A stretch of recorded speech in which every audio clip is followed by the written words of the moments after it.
So what happens is that as soon as the cartel is formed or the merger is completed, and then they cut production and raise prices and profits go up, other businessmen come in and say, hey, this looks like a great industry here, the zinc industry or the oil industry or whatever, railroads.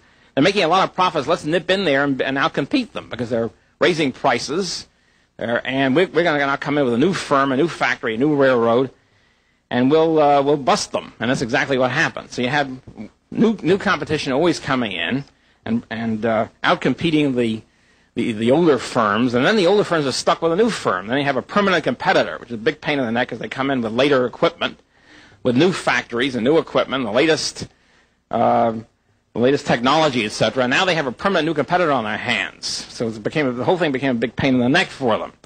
And that's one reason. And then internally, what happened was that individual firms would start breaking the cartel and say, look, we've raised, in other words, the cartel restricts production, raises prices are very high, and then the individual firm says, look, I'm not supposed to do this because I have a cartel agreement with the rest of my buddies in the industry, but here's what we're going to do. For you, my old pal and drinking buddy or whatever, my buyer, I will sell you the steel or the whatever, titanium, etc., for 20% off list, provided you don't tell anybody about it.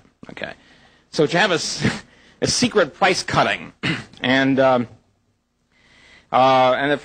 this firm gains profits, gains sales, and of course the secret leaks out pretty quickly after about 6 months or a year, and then the other firms get very mad about this, and they call it your rate buster, which is in business terms is equivalent to scab in union terms, and the whole cartel falls apart with mutual recrimination and hatred, and they're back where they started, except now they've got more hatred than they had before. So in other words, this system didn't work. The cartel policy and the merger policy flopped.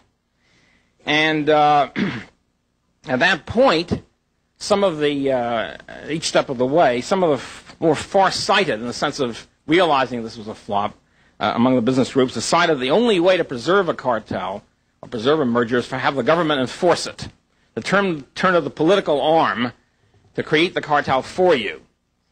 And this was the origin of progressive regulation. The progressive system was not a group of far-sighted essentially, it was not a group of far-sighted intellectuals who sat around and said, we have to plan, we have to curb businessmen for the sake of the public interest.